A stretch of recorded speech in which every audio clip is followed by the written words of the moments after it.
I think this is going to be one of the hardest interview that I'm going to do. I'll get straight to the point. What happened? Nagre-resolve ako ng iba't ibang problema everyday, pero wala nagtatanong sa akin kung okay ka lang ba.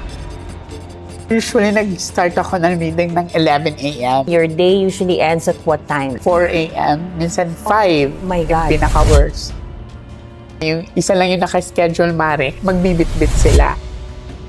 Sabi ko sa kapatid ko, iyak ako, sorry, na ayoko na mag-read kasi parang ako mababaliwin. Sobrang sakit lang na nararamdaman ko na parang sana nga minura na lang ako eh. Paano ka nila pagkakatiwalaan na lumapit sila sa'yo? Ikaw hindi ka okay. Sabi ko sa kapatid ko, parang ayoko na magising. Ganun pala pag kakainin ka ng anxiety, stress. You were in a long-term relationship, the father of your kids. Ano nangyari? Kagaya nga ng ibang relasyon, hindi lahat perfecto. So, dumating kami sa point na wala na. Ano at that time ang pinagdadaanan mo? Bakit very eager ka na magpabasa kay Miss J. Costura? Katulad niya rin po, na pasuko na rin po ako sa buhay nun. Nakilala mo na yung ex niya. Yes po. Ano nararamdaman mo doon, Ivo? Nakakabawa po. Natatakot ako, hindi sa sarili ko, sa kanya eh. Are we dreaming?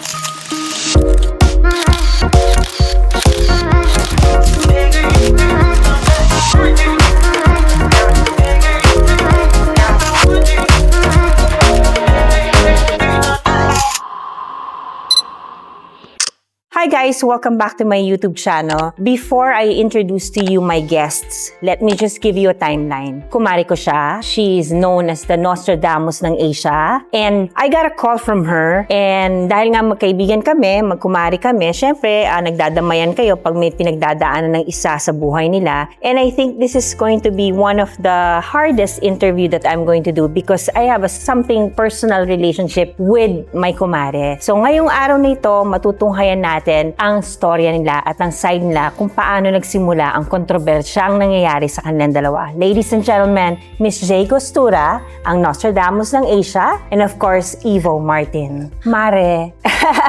Sorry, I'll get straight to the point. Tell us your story. What happened? Sobrang biglaan ang nangyari sa amin and kagaya nga ng araw-araw kong ginagawa ang haba-haba ng pila sa bahay. Pero madaming hindi nakakaalam na dumaan din ako sa stress anxiety kasi nagre-resolve ako ng iba't ibang problema everyday pero wala nagtatanong sa akin kung okay ka lang ba. Meaning to say, Mari, syempre sa sobrang dala mo ang bigat ng problema ng ibang tao. Exactly. So, but at the end of the day, napabayaan mo yung sarili mo. Opo.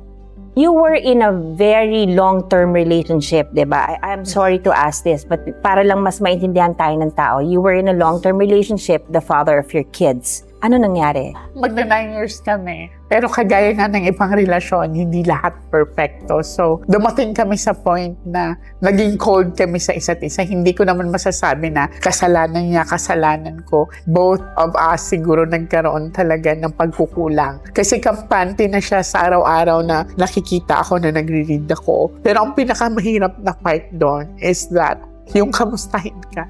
Yeah. Yung parang simple, pahinga ka muna, kumain ka muna, kasi kanina ka pa nagre-read. Wala na. Even the hug and the kiss, wala na. Marit, just tell us yung dynamics ng trabaho mo. From what time do you start reading and up to what time ka natatapos? Para lang maintindihan ng tao kung gaano ka-hectic ang schedule mo. So, usually, nag-start ako ng reading ng 11 a.m. Tapos, mahaba na yung pila. Gaano kalahaba ang pila? When you say mahaba ang pila, because we'll go to that dahil nag-start sa isang pila yung storya ninyo. Gaano kahaba ang pila? Nasa 30 plus, 40 sometimes. That's a day. Yes, a day. So, you don't have breaks in between, right? Tuloy-tuloy yan, di ba? Tuloy-tuloy po siya. So, pag nag-start ka ng 11, your day usually ends at what time? Hanggang matapos, usually late na talaga siya. Morning na, ang pinaka-late, 4 a.m. Minsan 5. My God. Pinaka-worst. And this is every day of your life? masaya na po ako pag konti. Usually may limit talaga kami, pero hindi mo maiiwasan na yung isa lang yung naka-schedule, Mare, magbibit-bit sila. So ako naman yung tipong hindi ko kayang pauwiin. It's because some of them are sabay-sabay sa isang sasakyan. Yung iba bumabiyahe ng malayo. And kilala kita, mabait ka, you hardly say no. From the time I've known you, years na tayo magkakilala, nahihiya ka mag-no. Opo, yun Oo, talaga, Mare. that's your nature. And nakakalungkot, syempre for every relationship na long-term na nag-end, syempre may sadness yan. Pero yung kapalit is Evo. Yes. Evo, Martin, pwedeng pakikwento sa amin paano kayo nagkakilala at paano ka napasok sa eksena? Dati pa po niya akong tagahanga. And then, nung nasa Dubai po ako, lagi po yung video niya talaga yung pinapanood ko. Bakit laging video niya ang pinapanood mo? Una po, nakakahanga siya dahil sobrang nakakatulong siya sa maraming tao. And then, dun pa lang, talagang yung paghanga ko lalo, yun napunta ako, nagpa-reading ako sa kanya dun sa bahay niya sa Cavite. And pumila ka, di ba? Ng 3 a.m. 3 a.m. nandun na ako para nga mas mauna ako. Pero nagkamali ako. Ang haba na ng pila, mga 20 plus na bago ako. So, pang ilan ka bago ka nabasa ni Miss J? 27. Oh my Yes. God. Pero you waited. Opo. Ano at that time ang pinagdadaanan mo? Bakit very eager ka na magpabasa kay Miss J. Costura? Katulad niya rin po na pasuko na rin po ako sa buhay nun. Oh, Opo, so kailangan ko po talagang ng guidance. nung binasahan ka ni Miss J, ano yung unang reaction mo nung unang pagkakilala mo sa kanya? Una po na starstruck talaga ako kasi yung hinahangaan ko kaharap ko na, siyempre. And then, sobrang gaan sa loob. Basta po masaya ako nun yung na-meet ko po siya. Nung ni-read ka na niya and sinabi niya na sa'yo, di ba, pasuko ka sa buhay nun, alam mo rin ba na may pinagdadaanan siya at that Hindi time? po. Wala. Hindi ko po alam. So, paano ka napabilib dun sa readings niya sa'yo? Kasi po, Lumabas lahat? tugma po lahat. Kaya po, yung tanong ko po sa kanya, after niya po makita lahat yon, sabi ko, mahirap ka siguro maging karelasyon. Wait, Evo, when you said that na mahirap ka sigurong karelasyon, bakit meron ka ng feelings for her? Hindi po, kasi po, kilala ko yung mga boyfriend niya. So, Bakit mo kilala? taga-subaybay po ako niya. Oh, so yung fan mode on Yes. ka. Okay, very fanish. Yes. When you're a fan, you really read a lot, diba? So alam mo ang history ni Jay Yes. pagdating sa relasyon. Pero nung na-meet mo siya, na bago ba yung perception mo sa kanya? Mas humanga ako. Kasi nga po yung, grabe po yung nangangailangan ng tulong ng tao, nagaya kong pumila doon. Talaga nakakabilib po at saka hindi lang po talaga i-read ka niya, i-guide nga po talaga Totoo. yung problem mo kung paano po masasolve. Totoo. And nung time na nung ni-read ka niya after nun, ang next timeline natin, hindi mo alam na may pinagdadaanan si Jay na personal. Pero binasa niya pa rin para i-guide ka niya. Inuna niya pa ang problema ng ibang tao Yes sa po. problema niya. So, syempre, cut to, medyo nagkaroon kayo ng pagkakataon na mas magkakilanlan. Tama? Take me to that day. Kasi makulit siya. Nakakatawa pa yan kasi tatlo sila nagpa-read sa akin. Kapatid niya, pamangkin niya, at saka siya. Ang pagtawag ko sa name niya is si Eva. Fendi mo, Evo. Oo, Evo. So, try to imagine na parang nag-stop yung moment na paakyat siya sa hagdan, ako nasa taas. So, nakatingin ako sa kanya. Sabi ko, Eva. Sabi niya, Evo po. Ganon. Tapos, pumasok agad ako sa reading area ko. Nagpabango ako. Pero, sabi ko, di naman ako nagugwapuan sa kanya. Kasi, Ba't ka nagpabango? hindi ko din alam. Okay. Nagpabango ako, tapos siya una umupo, nagtitigan lang kami. Tapos sabi niya, Miss Jay, ang tagal ko na nag-message sa'yo. Which is true because Yes diba po. pinakita mo sa inbox mo kung gaano katagal ka na, 2022, right? Yes po. And then, kailan ka lang niya na-read? Nung ano lang po, nung 28. 28 po. Oh my God. Makulit kasi last siya. Sabi ko, hindi ko mababasa yan kasi sobrang dami Oo. natatabunan. So, sa lahat na nabasahan ko ng ilang taon, sa kanya lang ko din binigay yung phone ko. Hindi ko alam. Binigay mo agad yung phone mo sa isang tao na kakakilala mo lang. Oo na magpaparead. Tapos sinerch niya yung account niya, nag-send siya ng like para maniwala ako na nag-message siya ng matagal na panahon. Ano naramdaman mo doon? Wala, kasi ang dami naman nagme-message ka. Ang daming guys na nagme-message. So, after nung binasahan ko siya, nakita ko yung mga nakaraan niya, nakita ko lahat. Tapos, yung phone ko, nilagay ko sa likuran ko kasi hindi naman ako nag-chat-chat pag nag-read ako. Siguro around 12 na yun, di no? 12. Wait, anong tawagan nyo? Me and D po. Me and D. Ang taray. Parang may bumubulong sa likuran ko na i-check ko yung phone ko. So, nung chinek ko yung phone ko, automatically, ang nakita ko message sa kanya kasi nag-send siya ng thumbs up. Tapos, parang wala sa intention ko, nag-chat ako sa kanya, nakauwi na po ba kayo? Yun po. So, yun yung start. Okay, tapos you became friends. Walang friends. Diretso talaga siya na hindi na siya naputol hanggang nagtatanong siya na may mga narinig ka pa, di ba? Nakakadisturbo ba ako? So, binakuran mo si Jay. Opo. Parang gano'n na yon. Pero wala ka na sa relasyon mo dun sa ex mo. Wala na. Nakipaghiwalay na ako. Gusto kong malinis eh. Kailan ka nakipaghiwalay dun sa ex mo na tatay ng mga anak mo? Mga 2 days. Before mo siya Before. in-entertain? Kasi nag-pray ako, Mars. Kasi dumating ako sa point na pasok ko na talaga. Sabi ko sa kapatid ko, naiyak ako, sorry. Na ayoko na mag-read. Kasi parang ako mababaliw eh, na parang nakakapagod pag humiga ka, walang yayakap sa'yo. Wala talaga na ganon kabigat na ano ba, may partner ka pero parang hangin ka. Tsaka ang hirap para sa trabaho mo na may tinutulungan kang iba pero yung sarili mo walang tumutulong sa'yo. Kasi masyado siya nakafocus sa mga bata. Sobrang hands-on siya. Sa 9 years namin, never ako nakatikim na mura, pananakit, physically wala. Just that, sobrang sakit lang na nararamdaman ko na parang sana nga minura na lang ako eh. Kasi ang sakit na parang araw-araw mo nararamdaman yun na parang hangin ka. Pero hindi mo rin ba siya na-appreciate sa punto na yung attention naman niya kaya hindi ka rin yan masyado naalagaan was because nakatutok sa 2 kids niyo? Na-appreciate ko yun, Mars. Pero sabi ko sa kanya, may partner ka din. Dapat may balanse.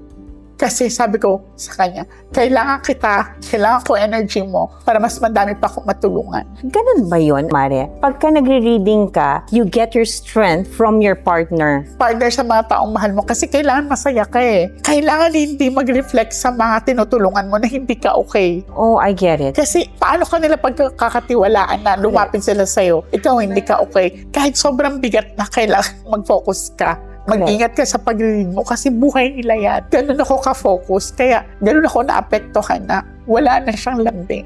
Tapos nagdasal ako na 2 months before siya dumating. Ayoko na. Parang sabi ko sa kapatid ko, parang ayoko na magising. Sana, Lord, bigyan mo ako ng taong susuportaan ako na ipaparamdam na importante ako. Hindi lang sa meron akong ganito. Yung papasayahin ako. Ivo, hearing that from Jay, gaano ka willing na susuportahan mo siya all the way?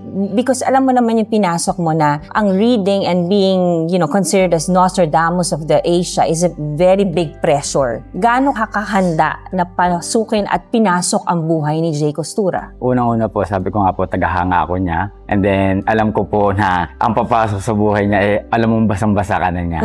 So, ako po ang magagawa ko lang po talaga, suportahan siya, tulad po sa pagtulong sa mga tao na yan. Gaya ko na naghahangad ng guidance. So, natulungan niya po ako doon. And then, napagaan niya po yung sitwasyong meron po ako. Dahil nga po sa pag-iisip ko nga po sa mga nakaraang na natulungan niya. Gusto ko rin po na ituloy-tuloy niya po yan. At yun po yung sinasabi ko sa kanya, yung time naman po namin together, nagkakaroon naman po kami ng time. Yan po. Nakilala mo na yung ex niya? Yes po. Pwede nyo kami kwentuhan doon. Sobrang nakakaano talaga si Lord. Pag si Lord ang naglaro sa inyo, nakakaiba. Kasi 2 beses na sila pinagtagpo. Kasi andun yung part na, syempre, hindi mo maiiwasan, baka may tension. Oo. So, nung second time na pumunta siya sa bahay, sinundo niya ako, may dala siyang flowers, tapos siya ang magdadrive sa akin. Naligaw kami sa EDSA ng 2 hours. Kasi nahihirapan kaming basahin yung Waze. Marunong siya mag-drive, pero sa Waze, nahihirapan kami to navigate. So, paikot-ikot lang kami. Ang naisip kong tatawagan, yung father ng mga anak ko. Hindi naman siya nagdalawang isip na puntahan kami. Sabi niya, nasaan kayo? Puntahan ko kayo. Pero kabado ako. Sabi ko, di okay lang ba? Sabi niya, okay lang. Kung gusto niya siya ang magdadrive. So, Mare, nung una yung pagkikita, ano yung atmosphere? Wala pa. Kasi hindi talaga siya nag-face-to-face. Kanina lang sila nag-face-to-face nung pumunta kami dito kasi yung nagdadrive sa akin na bangga.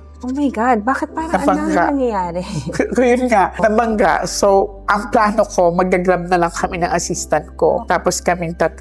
Pero tumawag siya sa assistant ko na hindi ako maghahatid sa kanilang 2. So, sa puntong yun, mabait pa rin yung ex mo. Kasi para mag-offer ng ganon, di ba? Ano nararamdaman mo doon, Ivo? Siyempre po, bilang isang lalaki, medyo, medyo nakakabawa po. Diba? Opo, na makaharap mo siya. And then, nung binati ko naman po pagbaba ko, okay naman po. Nagbatean naman po kami. So bakit kayo binabash ngayon? Kasi nga, dahil bata siya, ang iniisip ng ibang tao, ang yaman ko na. Alam niya kung ano meron ako, cards lang at saka rosary. Ang dami kong tinutulungan. From the very start, sinabi ko sa kanya na baka nag-expect ka ng something. Ang dami kong obligasyon, ang dami kong tinutulungan. Desidido siya. Bakit ka ganun ka-decidido para kay Jay Costura? Kasi po kung pera lang po, nagkaroon na rin po ako niyan. Nagtrabaho ka sa Dubai, di ba? Yes po. Aha. And then sa investment naman po, nagkaroon naman po ako niyan. Ang gusto ko po talaga yung magpo-protect din po sa akin. Dahil po sa panahon ngayon, marami pong mainit ang mata. And then yung mga pag-uutak sa'yo ng tao, gagawin sa'yo masama, alam mo po yun. Kaya po ang galing nga po ng pagkikita at pagtatagpo namin dalawa. Hindi ka natatakot, Ivo, na si Jay, syempre, meron niyang parang kung kay Superman, meron niyang di ba?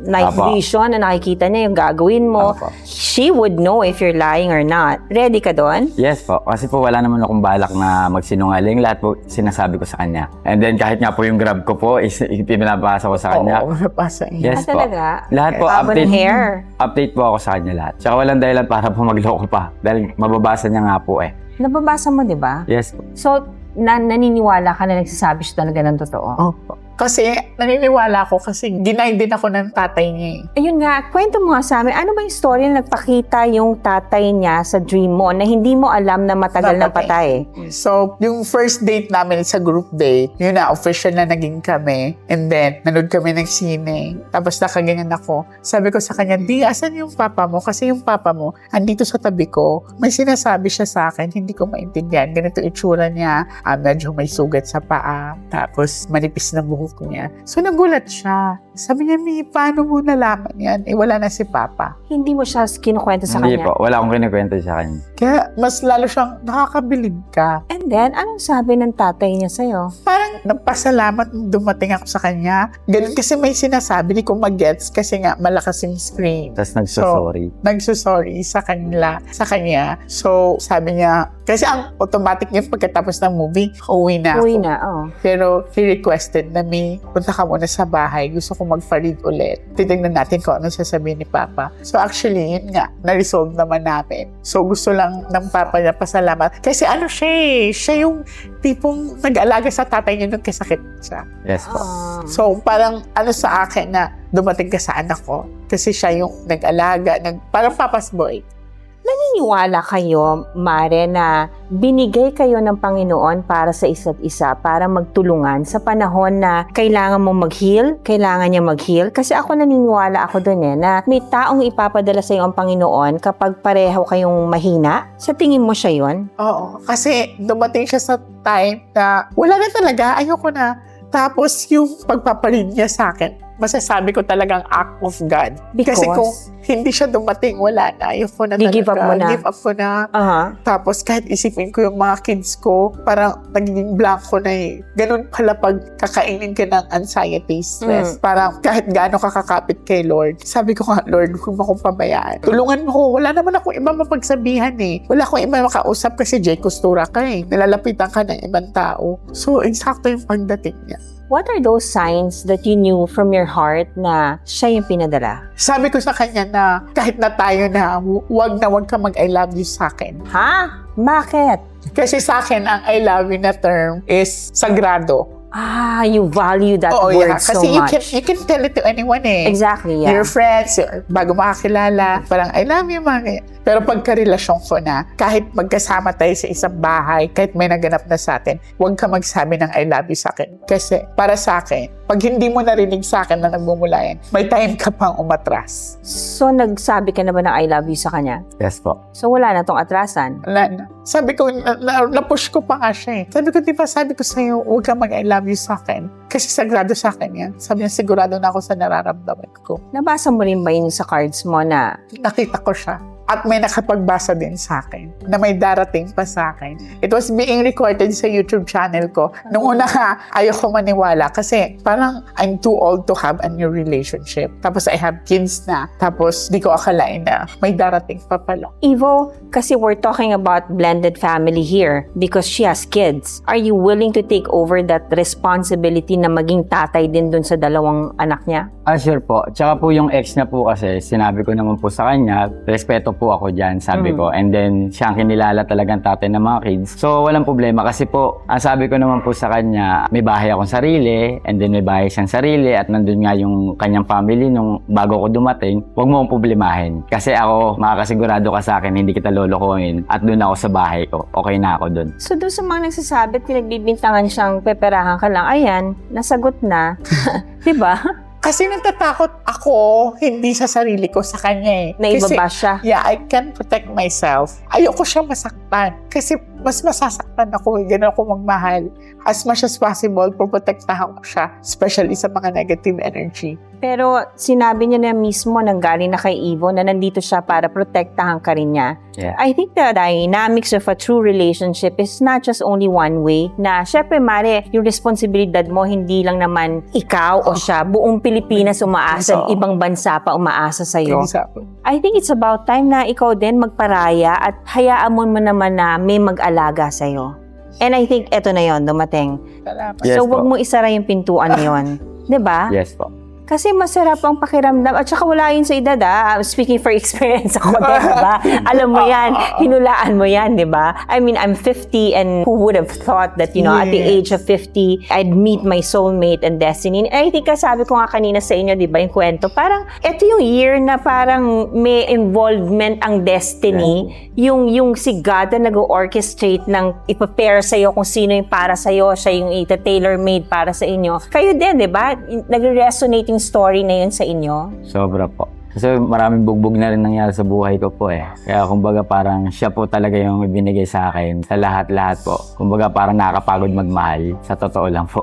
Pero nung dumating po siya yun, kumampante po yung bilang ako po. Ikaw din, di ba? Napagod ka eh. Napagod ako. So pareho kayo nanggagaling sa paguran, pero ito na kayo ngayon. Yes. Yung pagod na yon napalitan ng pagmamahal. Yes po. So, di ba, it's a blessing to be loved and to love. Salamat.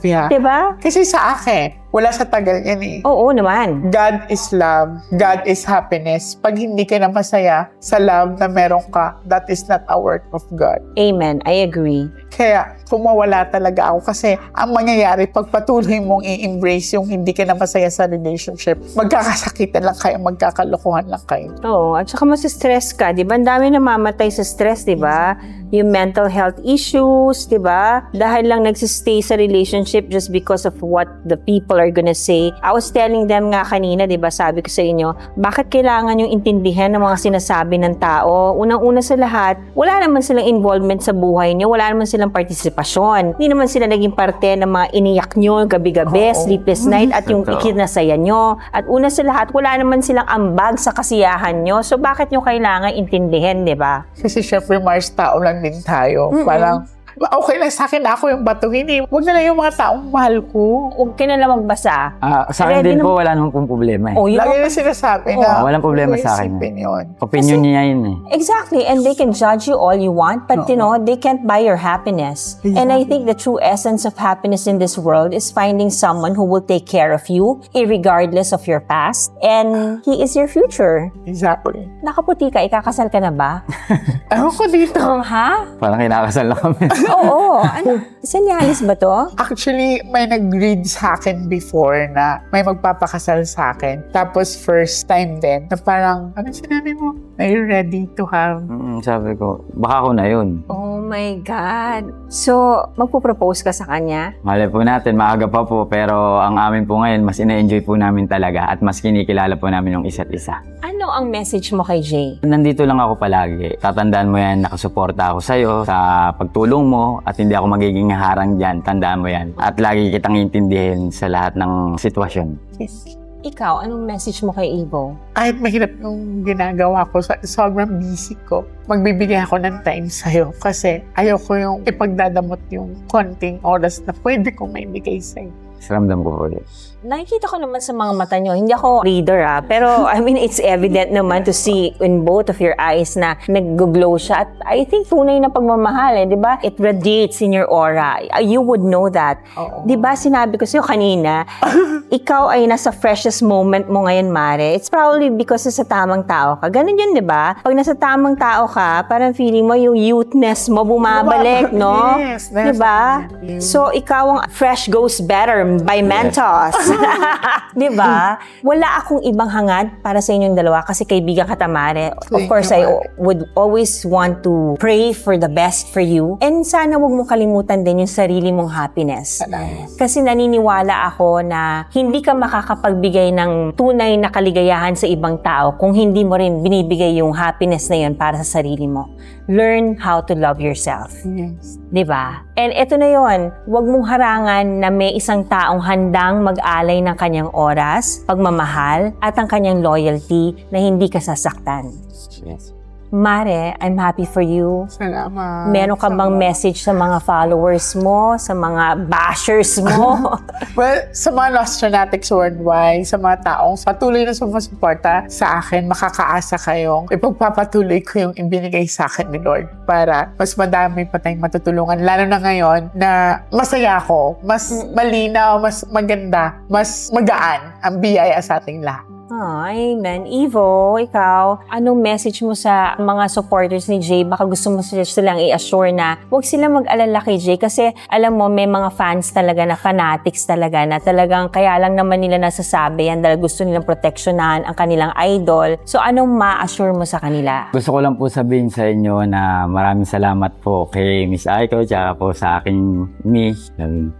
Ay, Ayun naloka po. ako. Inunahan niyo ako sa kinis. Nasusuportahan ko po siya na para po patuloy niya pong yung pagtulong niya po sa kapwa. Gaya ko po na natulungan po, kaya dama ko po yung mga nararamdaman niyo at gusto niyo pong mangyari. Oo, ako may message ako sa iyo, Mare. Kasi matagal na tayo magkakilala. At hindi alam ng tao na may mga usapan tayo na very private na pag kami pinagdadaan. Kaya nga, one call away lang ako. Tinawagan lang niya ako, Mare, kailangan ko yung i-air lang kasi binabasa ko. Never ask the question. Sabi ko, Mare, open ang channel ko for you anytime. Kasi isa to sa may pinakamabuting pusong kilala ko. Sobra po. Totoo. Minsan to a fault kasi hindi siya marunong humindi. Kasi basta tulong, pag sinabi niya gusto ko makatulong sa tao, wala nang oo yan. Maraming beses nga naloko yan kasi sa kabaitan niya. So this time around na masaya ka, I'm sure meron na mag-guide sa'yo ng tamang daan at tamang landas. I sincerely pray for both of your happiness, not just for you but for Evo, kasi magiging kapamilya na rin kita dahil kung sino ang mahal ng kaibigan ko, mamahalin ko na rin. So tol, Thank you po. lagaan mo to Opo. Kundi, alam mo na dalawa kaming rest back mo. Thank you po. So, Mare, thank you so much you. for Sobrang sharing thank you. your As in, story. Sobrang love kita. Kumare ko kasi to, inaanak ko ang anak niya. So, alam mo naman ang ibig sabihin ng kumare, pag kami napatrouble ang isa, kailangan nandiyan kami. Yes. We got each other's back. So, I sincerely thank you, Mare. I'm just a call away. And tuloy, huwag ka susuko kasi pag sumuko ka, ang daming taong umaasa sa'yo. And iilan na lang kayo na nasa posisyon na ganyan, na tumutulong, na hindi pinagkakakitaan ng tao. Yes. So, all the best. God bless you. Salamat. Evo, Yes. love her to the highest level Yes po. of your love for her. Thank you, Mare. Ladies po. and gentlemen, it is my honor to interview Miss J. Costura and Evo Marco.